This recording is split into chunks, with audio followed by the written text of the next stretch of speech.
నమస్తే welcome to legend TV this is Banu ఏదైతే RCB 18 సంవత్సరాల తర్వాత కప్పు కొట్టిందని ఒక రకంగా చెప్పుకుంటే మరోవైపుగా 11 మంది ప్రాణాలు తీసిందని చెప్పేసి కూడా మరోవైపు ప్రచారం నడుస్తూ ఉంది. అసలు ఏం జరిగింది, ఎందుకు ఆ తొక్కిసలాట జరగాల్సి వచ్చింది అని చెప్పేసి పూర్తి డీటెయిల్స్ లోకి వెళ్తే ఏదైతే ఆ 18 సంవత్సరాల నుంచి ఎదురు చూస్తూ ఉన్నటువంటి ఆర్సీబీ కప్పు 18 సంవత్సరాల నుంచి అప్పుడా అని చెప్పి ఫైనల్స్ కి వెళ్తూ క్వాలిఫై అవుతూ అన్క్వాలిఫై అవుతూ కూడా వెళ్తున్న పరిస్థితిలో 18 సంవత్సరాల తర్వాత విరాట్ కోహ్లీ అయితే ఒక పెద్ద ఎత్తున కూడా విజృంభణ స్టార్ట్ చేసి ఒక కప్పునైతే తీసుకొచ్చారు బెంగళూరు టీం. ఈ బెంగళూరు టీం లో సంబంధించినటువంటి విజయోత్సవ ర్యాలీ చేయడానికి పోలీసులందరినీ, దీనికి సంబంధించి ఆర్సీబీ టీం ఏదైతే ఉందో పోలీసులందరినీ దీనికి సంబంధించి ఆ పర్మిషన్స్ కోరగా పోలీసులు పర్మిషన్ నిరాకరించారు. లేదు, ఈ ర్యాలీకి సంబంధించి పర్మిషన్స్ మేము ఇవ్వలేము, చాలా మంది వచ్చే ఛాన్స్ ఉంటే ట్రాఫిక్ ఇష్యూస్ జరుగుతాయని చెప్పేసి కూడా పెద్ద ఎత్తున మేము పర్మిషన్స్ ఇవ్వలేమని చెప్పేసి పోలీసు వాళ్ళు చెప్పారు. కానీ పోలీసు వాళ్ళు చెప్పడంతో సైలెంట్ అయినటువంటి ఆర్సీబీ సైలెంట్ అయింది. ఆర్సీబీ టీం ఏదైతే కోహ్లీ ఫ్యాన్స్ కావచ్చు, ఆర్సీబీ ఫ్యాన్స్ కావచ్చు, బెంగళూరులో ఉన్నటువంటి క్రికెట్ లవర్స్ అందరూ కూడా సైలెంట్ గా ఉండలేరు. కాబట్టి ఏదైతే దీనికి సంబంధించిన సెలబ్రేషన్స్ ఏవైతే ఉన్నాయో, గెలుపొందినటువంటి సెలబ్రేషన్స్ ఏవైతే ఉన్నాయో, చిన్నస్వామి స్టేడియం ఏదైతే బెంగళూరులో ఉన్నటువంటి కర్ణాటకలో ఏదైతే ఆర్సీబీ యొక్క హోమ్ టౌన్ అనేటువంటి స్టేడియం చిన్నస్వామి స్టేడియంలో యానివర్సరీ సెలబ్రేషన్ చేస్తాం, గెలిచినందుకు పెద్ద ఎత్తున మేము విజయోత్సవంగా పెద్ద ప్రోగ్రామ్ చేసుకుంటామని చెప్పేసి అటు కర్ణాటక సీఎం కూడా వచ్చి సిద్ధరామయ్య గారు ఆ ప్రోగ్రామ్స్ కు రావడం జరిగింది. ఈ ప్రోగ్రామ్ లో 3 లక్షల మందికి పైగా జనాలు, విరాట్ కోహ్లీ ఫ్యాన్స్ కావచ్చు, లేకపోతే క్రికెట్ లవర్స్ కావచ్చు, ఆర్సీబీ ఫ్యాన్స్ కావచ్చు, హోమ్ టౌన్ కాబట్టి బెంగళూరు సంబంధించిన క్రికెట్ లవర్స్ అందరూ కూడా అక్కడికి వచ్చిన పరిస్థితి. ఈ 3 లక్షల మందితో ఊపిరాడని పరిస్థితిలో ఎంతో మంది తొక్కిసలాటకు గురై 50 మందికి పైగా తొక్కిసలాటకు గురై అందులో 11 మందికి పైగా మరణించిన పరిస్థితి. మరి దీనికి కారకులు ఎవరు? అటు సిద్ధరామయ్య, ఇటు కాంగ్రెస్ పార్టీయా, లేకపోతే పోలీస్ వ్యవస్థనా? ఇక్కడ పూర్తిగా తెలుసుకున్న విషయం ఏంటంటే సిద్ధరామయ్య గారి యొక్క పోలీస్ వ్యవస్థనే తప్పు, ఈ పోలీస్ వ్యవస్థనే దీనికి సంబంధించి కారణం అని కూడా చెప్పొచ్చు. ఎందుకంటే దీనికి సంబంధించి విజయోత్సవ ర్యాలీ పెట్టుకుంటే ట్రాఫిక్ ఇష్యూస్ వస్తాయి, ట్రాఫిక్ ని వేరే సైడ్ కూడా మళ్లించుకునే అవకాశం ఉంటుంది. ఆ ట్రాఫిక్ మళ్లించుకుంటే 1 గంట 2 గంటల ట్రాఫిక్ అంతరాయం ఉంటుంది, పర్లేదు, మనుషుల ప్రాణాలు అయితే పోవు కదా ట్రాఫిక్ లో. కానీ ఇక్కడ విజయోత్సవ ర్యాలీకి రోడ్లపైన పర్మిషన్స్ లేవని చెప్పిన నిరాకరించిన పోలీసులు ఏదైతే ప్రోగ్రామ్ ఏర్పాటు చేశారో చిన్నస్వామి స్టేడియంలో, ఆ స్టేడియంలో 3 లక్షల పైగా జనాభిమానాలు ఆర్సీబీ ఫ్యాన్స్ అందరూ రావడంతో పెద్ద ఎత్తున అక్కడ పోలీసు బలగాలు కూడా ఎక్కువ లేకపోవడంతో 50 మందికి పైగా తొక్కిసలాటకు గురై 11 మంది చనిపోయిన పరిస్థితి. ఎందుకు? మరి సిద్ధరామయ్య గారు అదే ఏదైతే చిన్నస్వామి స్టేడియంలోనే ఉన్నారు. మరి సిద్ధరామయ్య గారు సీఎం కాబట్టి, కర్ణాటక సీఎం కాబట్టి, సీఎం వచ్చినప్పుడు పెద్ద ఎత్తున బందోబస్తు కావచ్చు, అటు బెటాలియన్ కావచ్చు, అందరూ ఉంటారు. మరి ఆ ప్రొటెక్షన్ లో దాదాపు 100 నుంచి 200 మంది పోలీసులు కూడా నిఘా ఉంటుంది. ఒక 100 మీటర్స్ ఒక పోలీస్, 100 మీటర్స్ ఒక పోలీస్ కూడా ఉంటారు. మరి ఎందుకు సిద్ధరామయ్య గారు అక్కడికి వచ్చినా కూడా అంత వద్ద పోలీస్ బందోబస్తు కూడా అక్కడ ఎందుకు కనిపించలేదు? సీఎం కూడా అక్కడ పోలీస్ బందోబస్తు ఎందుకు కరువు అయిపోయింది?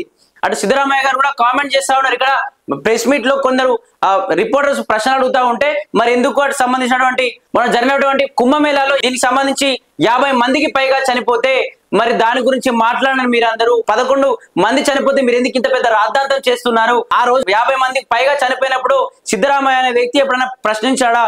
ఆ మందిలో, ఆ జనారణ్యంలో అంత పెద్ద ఆ భక్తులందరూ రావడంతో మూకుమ్మడిగా అటు కొంతమంది ఊపిరాడక చాలా మంది అస్వస్థతకు గురై చనిపోయారు. కానీ మరి వాటి గురించి మేము ప్రశ్నించామా? మీరెందుకు ఓన్లీ 10 మంది 11 మంది చనిపోతేనే మీరు ఇంత పెద్ద ఎందుకు దీన్ని ఇష్యూ చేస్తున్నారని చెప్పేసి కొట్టిపాడేశాడు. అంటే 10 మంది ప్రాణాలైనా, ఒక్క ప్రాణమైనా తీయడం తప్పే కదా. ఆ ఒక్కొక్క వ్యక్తి వాళ్ళ కుటుంబంలో నిజంగా బతుకుంటే వాళ్ళ పరిస్థితి ఏంది, వాళ్ళ కుటుంబ సభ్యుల అమ్మ నాన్నల పరిస్థితి ఏంది?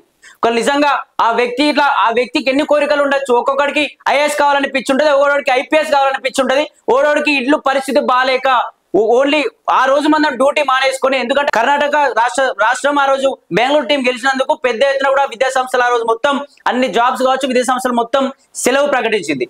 మరి ఎందుకు సెలవు ప్రకటించింది? దీనికి సంబంధించి సెలవు ప్రకటించకపోతే వాళ్ళ జాబ్స్ కు వాళ్ళు వెళ్ళేవారు. సెలవు ప్రకటించి మళ్ళీ మీరు దీనికి సంబంధించి విజయోత్సవ ర్యాలీకి పర్మిషన్ ఇవ్వకుండా మళ్ళీ ఏదైతే దీనికి సంబంధించిన స్టేడియంలో, చిన్నస్వామి స్టేడియంలో మీరు విజయోత్సవ ప్రోగ్రామ్ ఏర్పాటు చేసే 3 లక్షల మందికి పైగా ఆపని పోలీసులు ఎందుకు? ఈ కర్ణాటక ప్రభుత్వం ఏం చేస్తున్నట్టు? దీనికి సంబంధించి సిద్ధరామయ్య గారు చేస్తున్న ఈ క్వశ్చన్స్ ఏంటి? ఒకప్పుడు పహల్గామ్ దాడి విషయంలో కూడా ఇలానే మాట్లాడారు. పహల్గామ్ లో కూడా అంతమంది చనిపోతే దీన్ని ఆపేయాలి, పాకిస్తాన్ తో యుద్ధం మనకెందుకు, వాళ్ళు భయపడుతూ ఉన్నారు, ఇండియానే ఎందుకంత ముందుకెళ్ళిపోతా ఉందని చెప్పేసి ప్రతిసారి కాంట్రవర్షియలీ కామెంట్స్ ఎందుకు చేస్తున్నారు సిద్ధరామయ్య గారి వల్ల కాంగ్రెస్ ప్రభుత్వానికి కూడా చెడ్డ పేరు వచ్చే అవకాశం ఉంది. ఎందుకంటే రాహుల్ గాంధీ కూడా ఈ పహల్గామ్ ఇష్యూ కావచ్చు, దానికి సంబంధించి 9 గుడారాలను కాల్చివేసిన పరిస్థితుల్లో కూడా రాహుల్ గాంధీ ఆల్రెడీ అంత వ్యతిరేక పార్టీ అయినా కూడా, భావజాలాలు వేరైనా కూడా, వాళ్ళ యొక్క సిద్ధాంతాలు వేరైనా కూడా పార్టీకి ఏదైతే మోడీకి కూడా మేము మీకు సపోర్ట్ గా ఉంటాం, ఇండియా అందరం కలిసి మోడీకి సపోర్ట్ చేయాలి, ప్రధానమంత్రి కాబట్టి ఇందులో పార్టీలు కావచ్చు వ్యక్తిగత కక్షలు ఏమి తీయొద్దు, అందరం ఖచ్చితంగా అతను సపోర్ట్ చేయాలని చెప్పేసి మోడీకి కూడా రాహుల్ గాంధీ చెప్పిండు. మరి మీరు రాహుల్ గాంధీ సిద్ధాంతాలు పాటిస్తున్నట్టేనా? మరి ఇక్కడ నిజంగా సిద్ధరామయ్య గారి నిర్లక్ష్యం కూడా ఉంది కదా, సిద్ధరామయ్య గారితో పాటు పోలీస్ వ్యవస్థ నిర్లక్ష్యం కూడా ఉంది కదా. మరి అంతమంది 11 మంది ప్రాణాలు పోతే కనీసం వాటిపైన స్పందించకుండా, వాటిపైన నిజంగా వాళ్ళకి సంబంధించినటువంటి ఎవరు ఎంతమంది అయితే చనిపోయారో వాళ్ళ ఫ్యామిలీకి 20 లక్షల ఇట్లా డబ్బులు ప్రకటించకుండా 11 మంది చనిపోతే పెద్ద ప్రమాదం అయ్యేది ఏముంది? 50 మందికి పైగా చనిపోతే మరి అప్పుడు ఎందుకు మాట్లాడలేదు? అప్పుడు ఏం మాట్లాడాలి మీరు? మరి ఇప్పుడు ఎందుకు మాట్లాడుతున్నారంటే మీరు సీఎం కుర్చీలో ఉన్నారు, మీరు ఒక పోలీస్ కాదు, లేకపోతే ఇందులో కూడా రాజకీయం చేయడానికి చనిపోయింది రాజకీయ నాయకులు కాదు, ప్రజలు మీకు ఓటే. ఆ 11 మందిలో కూడా మీకు ఎంతమంది ఓటేసిన వాళ్ళు ఉన్నారో వాళ్ళ కుటుంబ సభ్యులు ఒక్కొక్కరు 10 మంది ఉంటారు, వాళ్ళు కూడా నీకు ఓటేసి గెలిపించిన వాళ్ళే, అది కూడా గుర్తు పెట్టుకోవాలని చెప్పేసి సిద్ధరామయ్య గారిని కోరుతా ఉన్నా.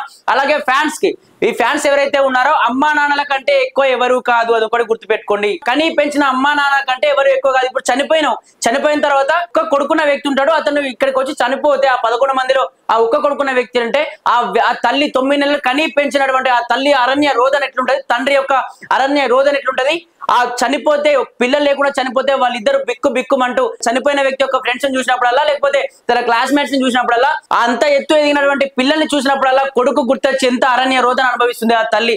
అది కూడా మీరు గ్రహించాలి. తల్లిదండ్రుల కంటే ఏ ఒక్కడు ఎక్కువగా గుర్తించుకోవాలి. ఆర్సీబీగా అయినా సరే, హీరోస్ అయినా సరే, రాజకీయ నాయకులైనా సరే, అమ్మా నాన్న తర్వాతనే ఎవరైనా. ఎవడు కూడా నీకు తిండి పెట్టాడు. ఒకటి గుర్తు పెట్టుకో, నీవు ఒక్కరోజు జాబ్ పని చేస్తే తమ్ముడు నా కోసం వచ్చావు, ఫ్యాన్స్ ఈ తొక్కిసలాటలో గురైనందుకు నీకు 2 లక్షలు ఇస్తున్నా అని చెప్పేసి ఇటు విరాట్ కోహ్లీయో, అటు ధోనియో, ఇటు MS ధోనియో, ఇటు సచిన్ టెండూల్కర్, ఎవడు గౌతమ్ గంభీరో ఎవడు కూడా నీకు తిండి పెట్టాడు. నీకు సంబంధించిన రేషన్ షాప్ లో రేషన్ రాకపోతే కూడా మీ కోహ్లీ వచ్చి ఇంటి దగ్గరకు వచ్చి బియ్యం ఇచ్చిపోడు. దీనికి సంబంధించి డబ్బులు లేక మీరు బిక్కుమంటే ఆర్థిక వ్యవస్థ బాగాలేకపోతే నీకు అప్లోడ్ ఇంటికి వచ్చి కొట్లాడుతుంటే నీకు అటు విరాట్ కోహ్లీయో వీడియో వచ్చి ఎవడు కూడా నీకు హెల్ప్ చేయడు.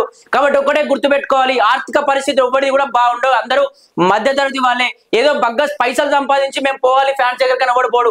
ఒకటి గుర్తు పెట్టుకో, బాగా ఇటు అగ్ర కులాల వాళ్ళు కావచ్చు, లేకపోతే బాగా డబ్బులున్న వాడు కావచ్చు, ఇట్లా ఫ్యాన్స్ అని చెప్పి చిల్లరగా తిరిగేవాడు ఒకడు ఉండడు. ఒకటి గుర్తు పెట్టుకో, రోడ్ల పైన మొన్న హైదరాబాద్ లో కూడా బెంగళూరు గెలిచిన తర్వాత హైదరాబాద్ లో ట్యాంక్ బండి పైన బట్టలు ఇప్పి టీషర్ట్లతో డాన్సులు చేస్తా ఉన్నారు కొందరు జనాలు. అంటే వీళ్ళు నిజంగా అమ్మా నాన్న కంటే విరాట్ కోహ్లీ ఎక్కువైపోయాడు, దీనికి సంబంధించి రోహిత్ ఎక్కువైపోయాడు, సచిన్ టెండూల్కర్ ఎక్కువైపోయాడు. అంటే కన్నా తల్లిదండ్రుల కంటే ఎవడు ఎక్కువ. మీ అమ్మ పుట్టినరోజు నాడు కానీ, లేకపోతే మీ నాన్న పుట్టినరోజు నాడు కానీ, లేకపోతే మీ అమ్మ నాన్న యానివర్సరీ రోజు నాడు కానీ ఎప్పుడైనా నువ్వు అంత సంతోషంగా వాళ్ళకు ఒక కేక్ కటింగ్ చేయించావా?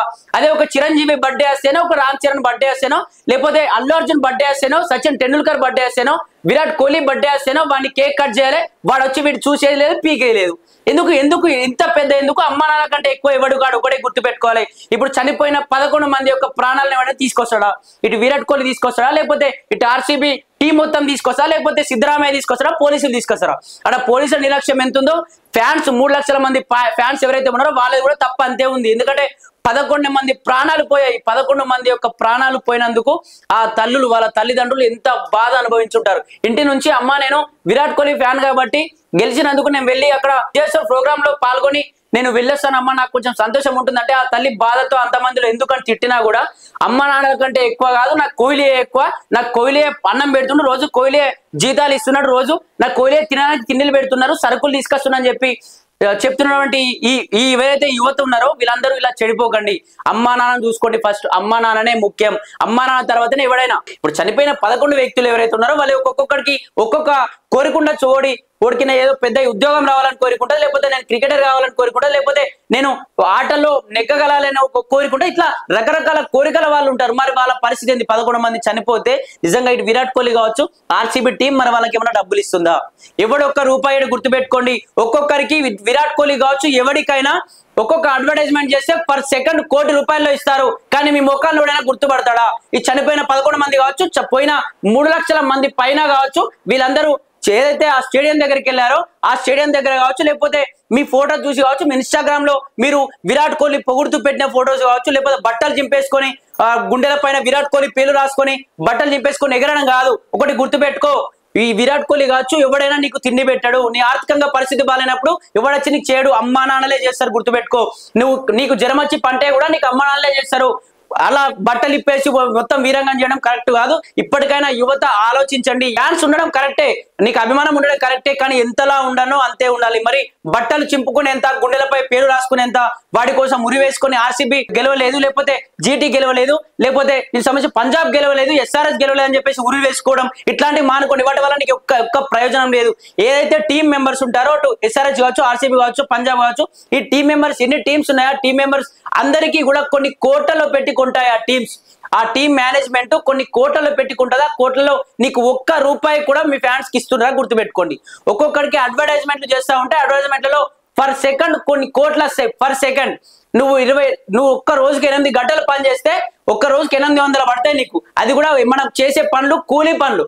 ఇట్లా కూడా ఒకసారి అర్థం చేసుకోవాలి. ఫ్యాన్స్ కోసం మీ జీవితాలు మాత్రం పోగొట్టుకోకండి. కానీ దీనికి సంబంధించి ఏదైతే ఇష్యూ మొత్తంలో కర్ణాటక సీఎంది కూడా తప్పే ఉంది. అలాగే పోలీస్ వ్యవస్థది కూడా, ఏదైతే అక్కడ ఉన్న పోలీస్ వ్యవస్థ రోడ్ ర్యాలీకి అనుమతించకపోవడం కూడా తప్పే ఉంది. ఈ తొక్కిసలాట దాదాపు 11 మందికి పైగా చనిపోగా ఇంకా 50 మందికి కూడా అస్వస్థతకు గురై హాస్పిటల్స్ లో ఉన్నారు. ఇంకా వాళ్ళకు కూడా దీనికి సంబంధించిన శ్వాస సంబంధించిన ఇబ్బందులు పడతా ఉన్నారు. ఇంకా పెరిగే ఛాన్స్ ఉంది మరణాల సంఖ్య అని చెప్పేసి కూడా చెప్తా ఉన్నారు. మరి నిజంగా ఆర్సీబీ టీం కావచ్చు, సంబంధించిన కర్ణాటక సీఎం కావచ్చు, మరి దీనికి సంబంధించి ఎవరికైనా మీరు ఎక్స్గ్రేషియా లాంటివి కావచ్చు, వాళ్ళ ఫ్యామిలీకి ఏమైనా అమౌంట్ చెల్లించగలుగుతారా అని చెప్పేసి కూడా ఎదురు చూడాలి. ఎందుకంటే 11 మంది, దాదాపు 11 మంది చనిపోవడం అనేది చాలా బాధాకరమైన విషయం. ఒకప్పుడు అల్లు అర్జున్ ఇష్యూలో చనిపోతే అల్లు అర్జున్ ఇష్యూలో దాదాపు వాళ్ళ ఫ్యామిలీకి డబ్బులు ప్రకటించారు, డబ్బులు కూడా ఇచ్చారు.